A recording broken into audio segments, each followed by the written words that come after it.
Welcome to our discussion of probability and samples. So clearly this is an extension of probability which we had just discussed in the previous presentation.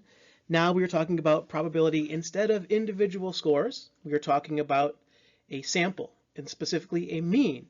And what this means is before, and I'll make this point a number of times just to be clear that at the end of this, if we understand nothing else, before, with our Z distribution, we were looking at a distribution of individual scores and placing scores on that distribution, converting raw scores, and then calculating probabilities. We are changing the game here to talk about means. So if we put a mean instead of a raw score on a distribution, we need to put it on a distribution of means. So we'll talk about the sampling distribution, the distribution of sampling means. Basically, they mean the same thing, and they're really important because most of our inferential statistics, we don't care about individual scores as much. We care about the descriptive statistics, the mean especially, of a sample of scores. So we're going to make sure we make the connections for what we've covered previously, and then we'll talk about the distribution of sampling means. Also, I call a sampling distribution, so beware that I use those terms interchangeably. Now notice we have, instead of a standard deviation of individual scores, now we're going to have what's called a standard error, which is a measure of variability for means on a distribution of means. And then, of course, we're going to talk about how do we work through some problems with this, and specifically looking ahead to inferential statistics.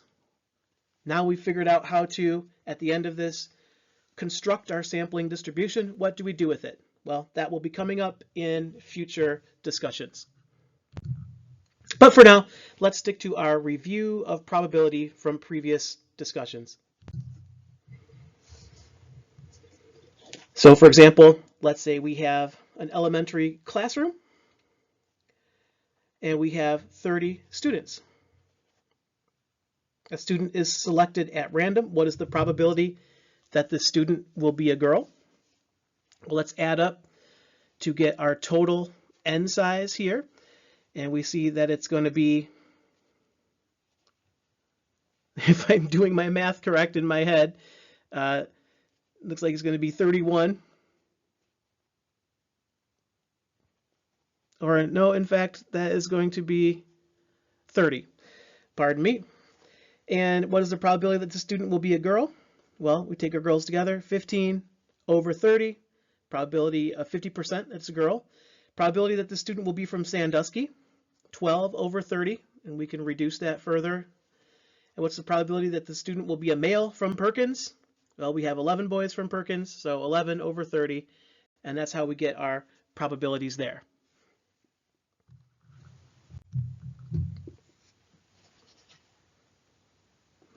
So this can be review if you're looking for more review. We won't work through these exactly because we need to use our table. It would be good to have your Z table or your unit normal table available, but let's just walk through the basic process. So a test of musical ability, and we have our population mean and standard deviation. What do we need to do to find the probability of getting a score above 55? Well, we need to calculate that z-score, and we can see that this is going to be a positive z-score because this score is above the mean. And so then we're going to be, since it's above this score, we're going to be concerned with the probability associated with in the tail, or proportion in the tail. Now below 40, we're going to have a negative z-score, and we're going to have to find that z, and then again look at the tail.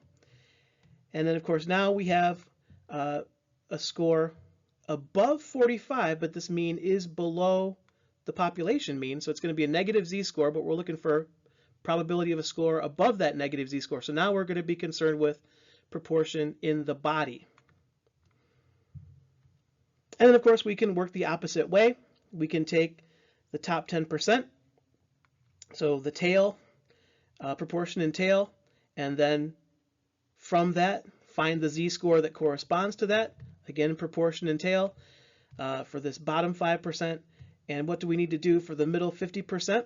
Well, we need to divide this into 25% above, 25% below. So we need to find the proportion of 0.25 between the mean and z. And once we found 2.25 there, then we can just have our boundary z-scores plus or minus for that. So again, hopefully that review makes sense. Feel free to use your table if you want to find those exact values, but at the very least understand and remember how the process works. Now let's move from individual scores or raw scores to discussion of samples. So once again, last time we were looking at probabilities associated with a given score, above or below or between. And you can see IQ, and we'll assume this is like an X or a raw score. Now today we're moving past X's. Now we're looking for means. So we're going to have a little bit different symbol, and we're going to have a little bit different distribution that corresponds to that. So in this case, when we move to a sample, we need to consider how big the sample is.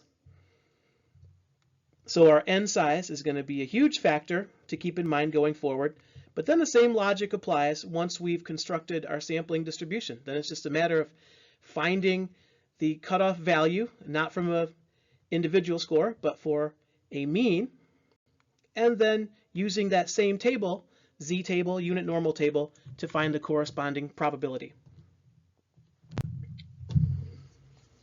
So we have a review of concepts, which is populations and samples and sampling error. They all go together, as you probably remember very well. We'd like to have a population parameter specifically when we're making conclusions, but in most cases, it's not possible to get a population. So for example, if I'm thinking about all left-handers, how many people will be able to use this product? Or what's their desirability of buying a certain product made for left-handed people? Well, I can't get the entire population of left-handed people in the United States, so I have to get a sample. And every time I draw a sample, I know it's going to be an imperfect representation of that population.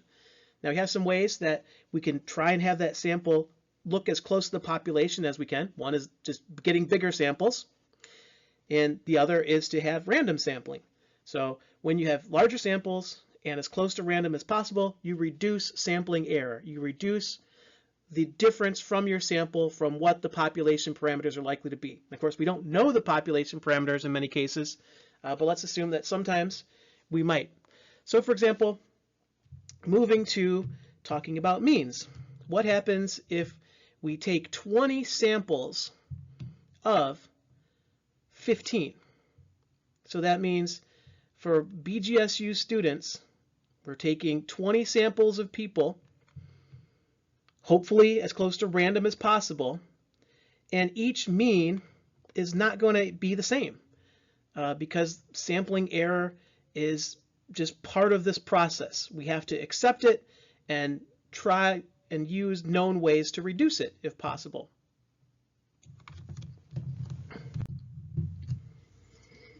So now we have, for example, all those means we've drawn about the IQ of BGSU students. What do we do with it?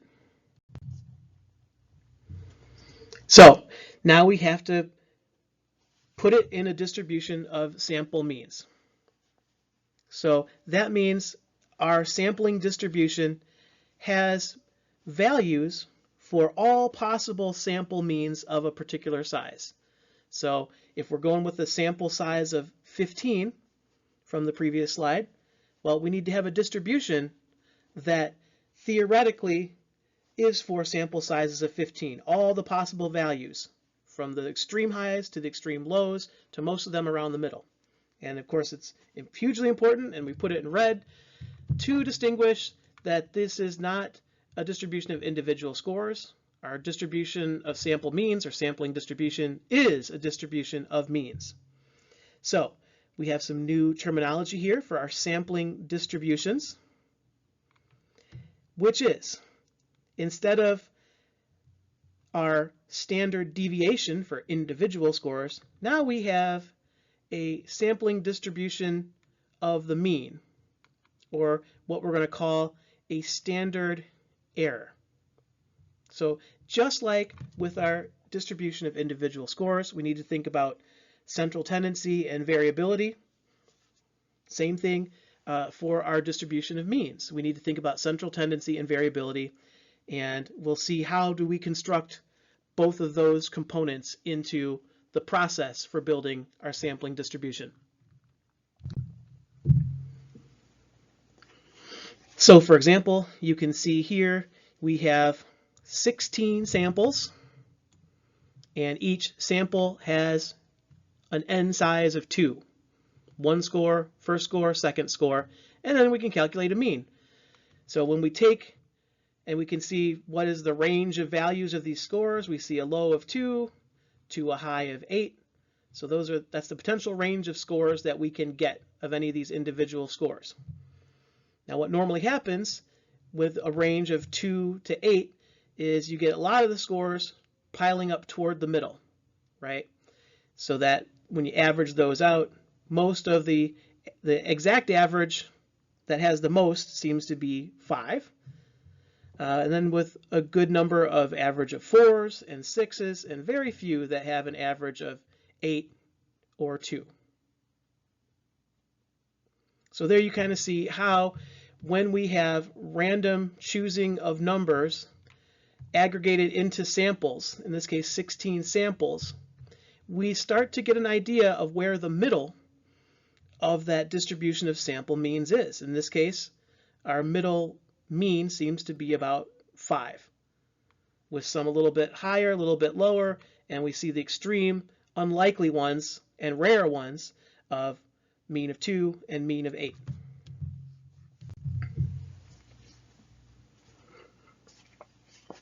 So what we just saw in that last slide, we can describe in words this way. The sample means pile up around the population mean. So if we're thinking about our sampling distribution and first deciding what do we do about central tendency, well, we have this nice thing called the central limit theorem, which basically says that when you move from a population mean of individual scores to a sampling distribution, that sampling distribution mean is pretty much going to be the same as the mean of the individual scores. So that's nice. If we have a population mean, we're just going to build our sampling distribution from that mean of individual scores and just stick that mean of individual scores onto our mean of sample means, or our sampling distribution. Now, what also happens is we look at our variability. We take our standard deviation divided by radical n.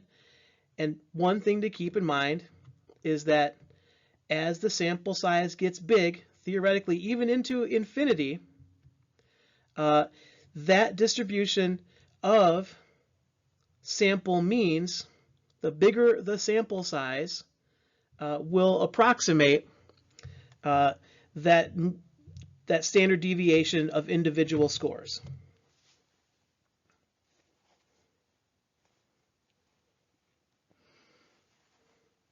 So what that means is, first of all, we're constructing our sampling distribution. We just take our population mean of individual scores, and now we want to think about the variability or the spread outedness of these means on our distribution of means. We take our standard deviation of individual scores and then just divide it by the n size. And again, as n gets bigger, what happens? Well, we then have a smaller value, or a smaller, what we're going to call a standard error. So what that means is the bigger the sample size, once again, the less spread out around that center the scores are going to be.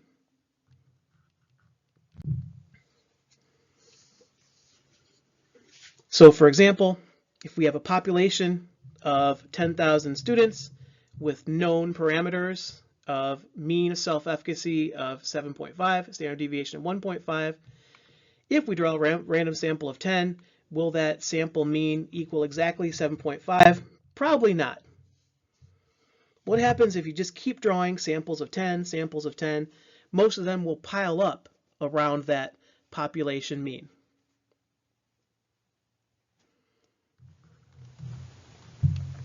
So then we know what that average of the sample means is going to be. It's going to be right around that population mean of individual scores, 7.5, with some spread out around it.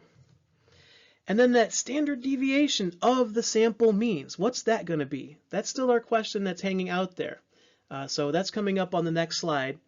What do we do with the variability, the spread outedness of these means around that average mean on our sampling distribution? So once again, to summarize, for central tendency of our sampling distribution, the mean of the sampling distribution is going to be our population mean, or mu.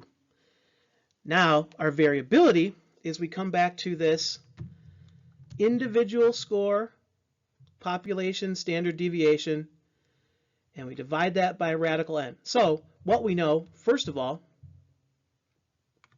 is that for any sample of scores, our measure of variability is going to be less than the standard deviation of individual scores.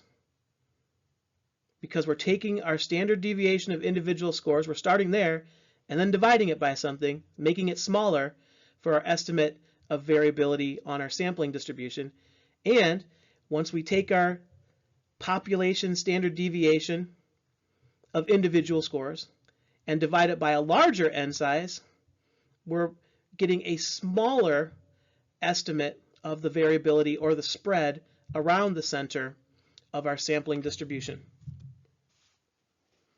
So what does that also mean? We can work it backwards. If we have our population standard deviation of individual scores and then just divide it by n equals 1, we're just taking samples of 1, well, it's still a distribution of individual scores, but that standard deviation divided by 1, our estimated standard, what we're going to call standard error, or the variability around the mean, is going to be the same. But anything of a sample size greater than 1, our estimated standard error, and we're going to put these terms together that I'm using in the future, that estimate is always going to be smaller than the standard deviation of individual scores. Then what does it mean about the shape? Well, generally, whatever the shape of the individual scores is going to be similar to the shape of our distribution of means. So we have a little bit more to consider about standard error. So this is kind of what I was waiting to combine the conceptual things to the actual terms. So instead of a standard deviation, which corresponds to individual scores, now we have a standard error, sometimes called the standard error of the mean, which makes sense. We have a distribution of means, and now we're taking a bunch of different samples, sample means, and putting them on this distribution to build it up. And how many of them are really close to that center, and how far apart from that center are they? And if we look back at our standard error equation, well, the bigger the sample sizes are, the smaller the standard error will be, and the closer they'll be clumped around that middle. And if you think about it, a standard error is just a standard deviation. We're taking deviation scores, just like individual scores, but now we're just subtracting, for example, our sample mean minus our population mean. And since however many samples we have, we're going to have an average of this average difference, just like we have an average of deviation scores to get the building blocks for our standard deviation.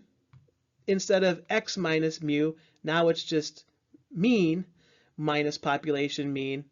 Add up those deviations, and then you get the average bounce or spread around the center.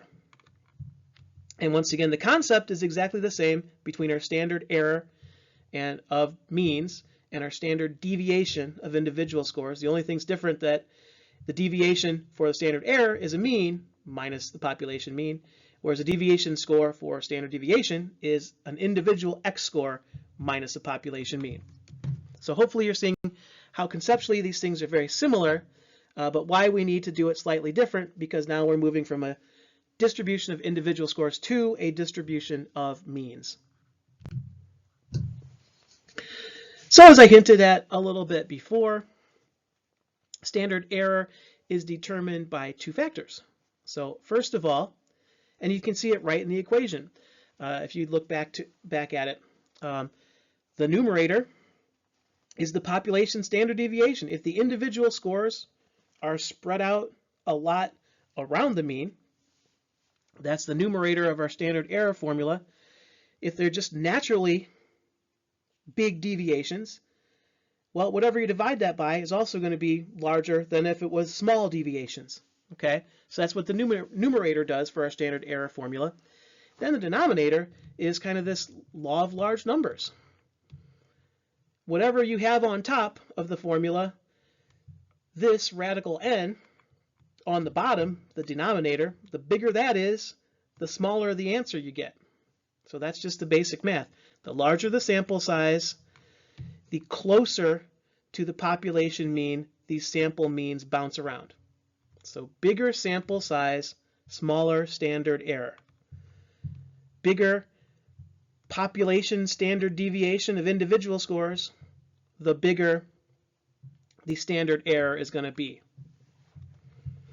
So if we apply our formula here, get out the standard error formula, so we take our standard error divided by radical n, so in this case 100 divided by radical 100. This standard error is going to be, for a sample size of 100, is going to be 10.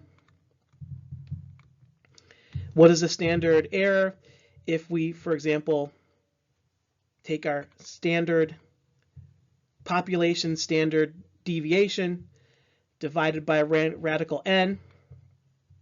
Now we have 100 divided by 5, so that's going to be a standard error of 20. So again, from standard error of 10 to standard error of 20, then radical 16 is 4, 100 divided by 4 is going to give us 25, 10, 20, 25. So what this shows us, the bigger the sample size, the smaller the standard error. The smaller the sample size, the larger the standard error, especially if you're holding the population standard deviation constant.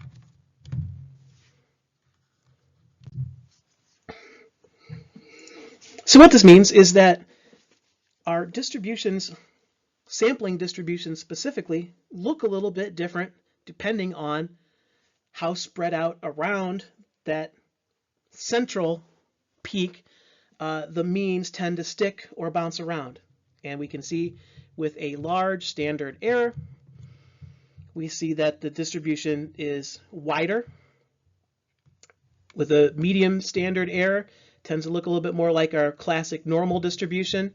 And then it really looks a little bunched up with a higher peak when we have a small standard error. So again, large standard error of 20 compared to standard error of 10 compared to standard error of 2, or average bounce around the mean of 2 versus average bounce around the mean of means for 10 and 20.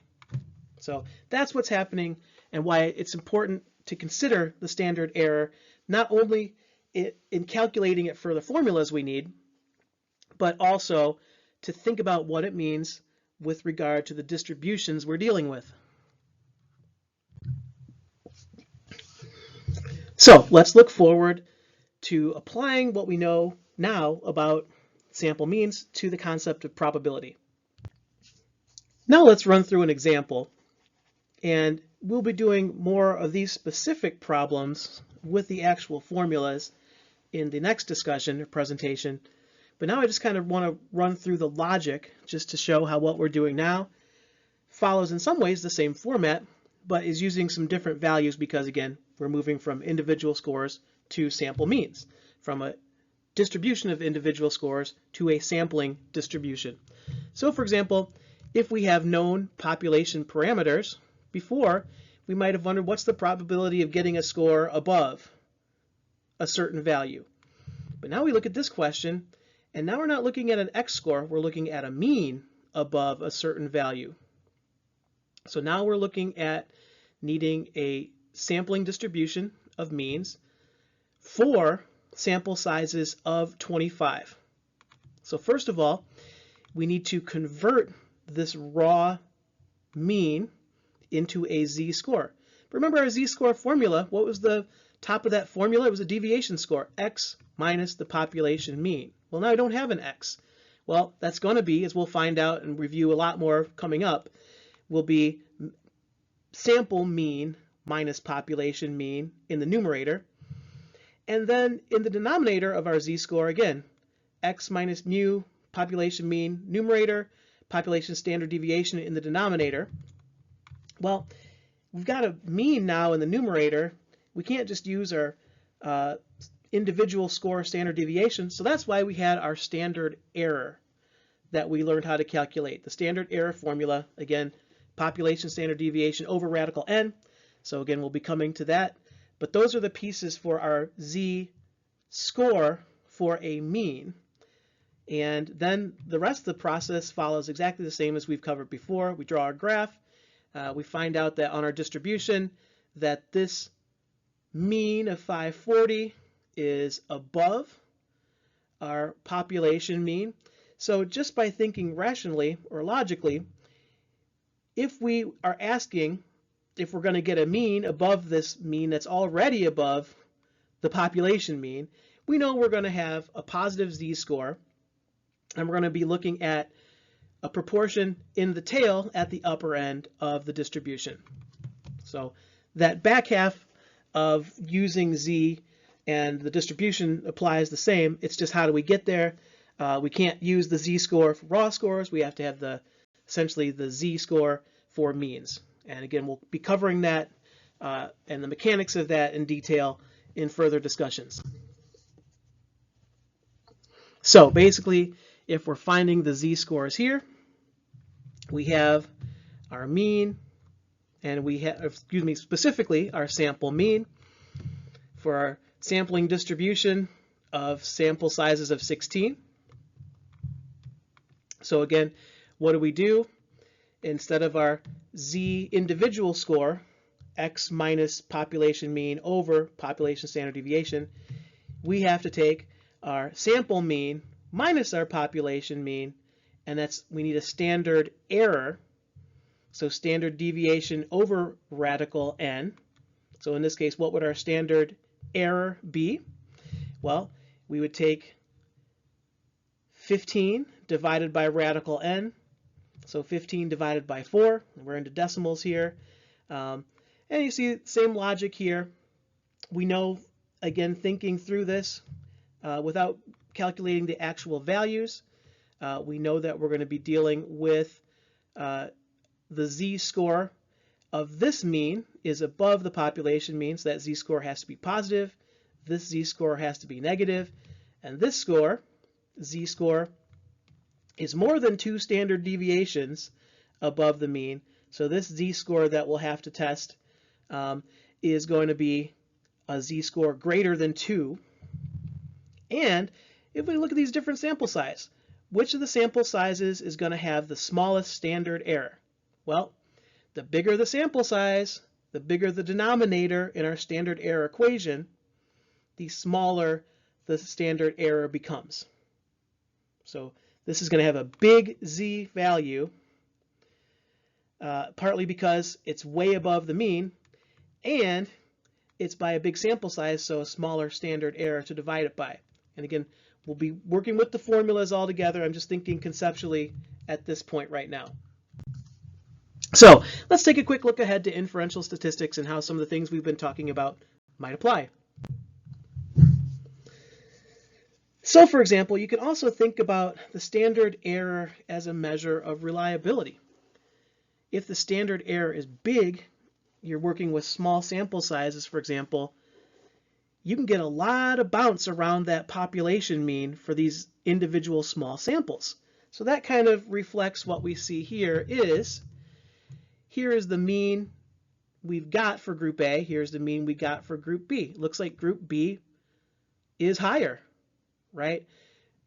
But we just have a sample mean compared to another sample mean, and just because one is bigger doesn't mean they're meaningfully bigger.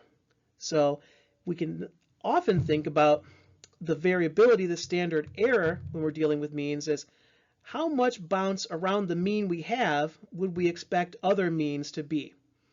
And typically this would be one standard deviation below our sample mean, one standard deviation above, and we can see if the one that's the lowest within that average bounce range or variable range, standard deviation above and below, if this one for group B, the lowest, is still above the highest boundary of average bouncing around within a standard deviation for group B, then we say, well, yeah, there's a meaningful difference here, meaningful gap between the lowest we'd expect average bouncing and the highest we'd expect average bouncing of this.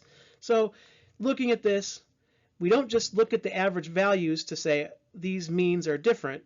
We look at incorporate also the variability and say even incorporating the variability, we might expect to see, even in the worst case scenario, we get the lowest within this range for group B and the highest within this range for group A, there's still a difference we'd expect to see. And how is that a matter of reliability? Well, we'd be pretty sure that we'd replicate that if we did the same study in the future.